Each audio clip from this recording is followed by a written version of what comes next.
उस दिन सुबह सब कुछ नॉर्मल था, लेकिन हमें क्या पता था कि वही दिन हमारी ज़िंदगी की सबसे यादगार रात में बदल जाएगा।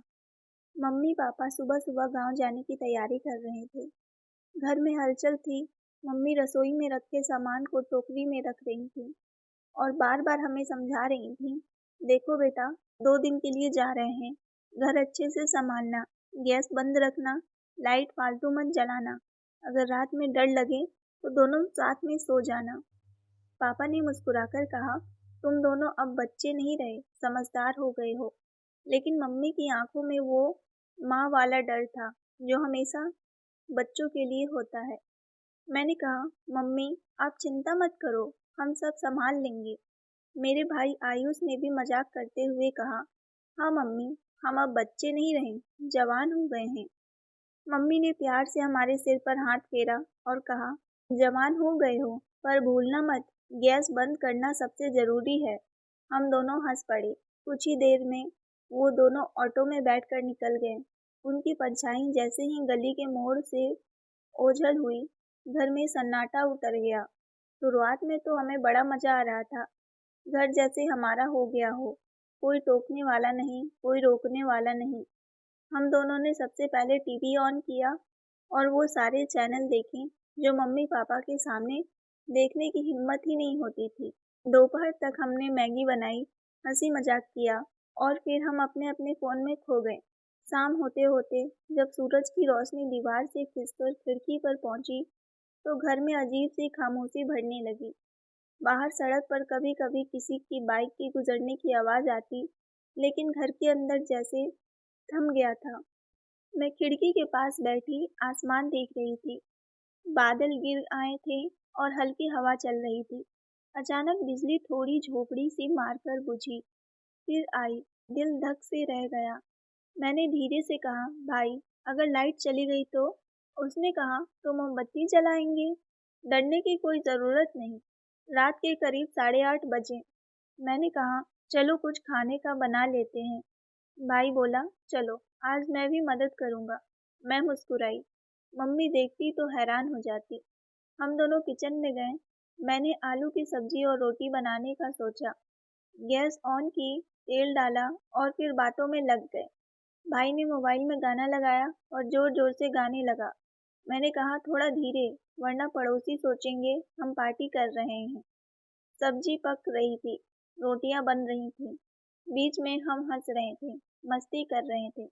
उस वक्त कहीं से भी डर का एहसास नहीं था। करीब 9 बजे खाना बन गया। हमने गैस का बटन घुमाकर बंद किया। कम से कम हमें लगा कि हमने बंद किया है।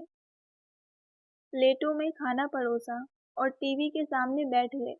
मूवी चल रही थी। दोनों खाना खाते हुए हंस रहे थे, चुटकुले सुना रहे थे। उस वक्त कौन सोच रहा था कि कुछ ही घंटों बाद वही घर मौत के मुहाने पर खड़ा होगा। खाना खाकर मैं सिंक में प्लेट रख कर आई, तभी मम्मी का फ़ोन आया। बेटा, खाना खा लिया? मैंने कहा, हाँ मम्मी, सब बढ़िया। उन्होंने कहा, गैस बंद कर दी? मैंने कहा, हाँ मम्मी, आप टेंशन मत लो। लेकिन सच्चाई ये थी कि उस वक्त गैस पूरी तरह बंद नहीं हुई थी। बर्नर का नॉब थोड़ा-सा खुला रह गया था। गैस बहुत धीरे-धीरे रिसने लगी थी, बिना आवाज़, बिना गंध महसूस किए।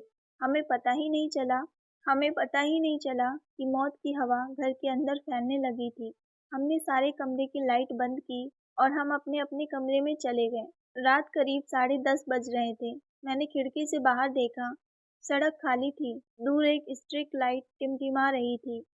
हवा की आवाज़ के साथ कहीं-कहीं कुत्ते के भौंकने की आवाज़ आ रही थी। मेरे कमरे की दीवार पर लगी घड़ी की टिक-टिक बहुत साफ सुनाई दे रही थी। मैं लेटी, पर नींद नहीं आ रही थी। मोबाइल उठाया, सोशल मीडिया खोला, लेकिन सब कुछ उबाऊ लगने लगा। तभी अचानक मुझे जैसे कहीं किसी चीज़ के गिरने की हल्की-सी आवाज़ आई हो।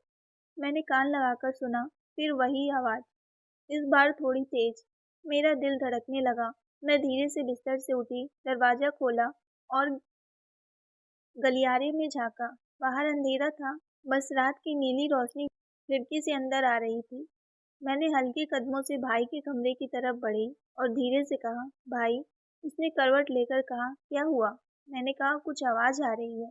उसने आधी नींद में कहा, कहाँ से? मैंने कहा, शायद किचन से। उसने करवट बदली और बोला, चलो देखते हैं। हम दोनों धीरे धीरे गलियारों में बढ़े। मेरे पैर ठंडे पड़ गए थे, सांस तेज चल रही थी। जैसे ही हम किचन के पास पहुंचे, अचानक हल्की सी गंध आई गैस की। भाई बोला, रुको। उसने लाइट ऑन की, पर स्विच दबाने से पहले ही उसने महसूस कर लिया कि गलती हो गई थी। उसने तुरंत मेरा हाथ पकड़ा और बोला, पीछे हटो, लाइट मत ऑन करना। उसकी आवाज़ में डर था। हम दोनों पीछे हट गए। दरवाजे से अंदर झांका तो गैस स्टोव के पास रखा कपड़ा हल्की चिंगारियों से सुलग चुका था। शायद किसी बिजली के स्पर्श या पहले से जले टुकड़े से चिरांगी निकली थी। सेकंडों में वो कपड़ा जल गया और पास रखे अखबार में आग लग गई। मैं चीखने लगी, भाई कुछ करो। उसने कहा, पीछे हटो। उसने बाल्टी में पानी डाला, लेकिन अंदर जाना खतरनाक था। जैसे ही उसने बाल्टी फेंकने की कोशिश की, आग और फैलने लगी। उसने तुरंत दरवाजा बाहर से बंद किया और कहा, खिड़कियां खोलो। मैं कांपते हुए खिड़कियां खोलने लगी। धुआं फैलने लगा था। आंखों में जलन हो रही थी, सांस लेना मुश्किल। भाई ने कहा, नीचे झुको, नीचे झुको, धुआं ऊपर जाता है। हम दोनों फर्श पर बैठ गए। आंखों में आंसू भरे रहे थे। वो कुछ पल ऐसे थे जैसे मौत हमारे बहुत करीब खड़ी हो। फिर मुझे याद आया मम्मी की बात, किचन का दरवाजा हमेशा बंद रखना। और वही बात उस रात हमारी सबसे बड़ी सुरक्षा बन गई। अगर दरवाजा खुला होता तो आग सीधे बाहर आती और पूरा घर जल जाता, पर दरवाजा बंद था, इसीलिए आग किचन के अंदर ही सीमित रह गई। भाई बार बार कह रहा था, भगवान कुछ कर दो। मैंने हाथ जोड़ लिया, हे भगवान हमें बचा लो। बाहर हवा चल रही थी, जैसे भगवान खुद उस आग को बुझाने की कोशिश कर रहे हों। कुछ मिनटों बाद अंदर से आवाज़ धीमी होने लगी। शायद ऑक्सीजन खत्म होने से आग खुद ही शांत हो रही थी। हम दोनों दरवाजे के पास चुप बैठे थे, एक दूसरे का हाथ कसकर पकड़े हुए। मेरी हथेलियां पसीने से भीग चुकी थी। मैं कांपते हुए बोली, भाई अब क्या होगा? उसने कहा, कुछ नहीं होगा, बस यहीं रहो। वो दरवाजे के पास झुककर सुनने लगा। अंदर अब सिर्फ हल्की जलन की गंध थी। उसने धीरे से दरवाजा थोड़ा खोला। धुआं का बादल बाहर निकला। हमने जल्दी से खिड़कियां और खोल दी। अंदर सब जलकर राख हो चुका था।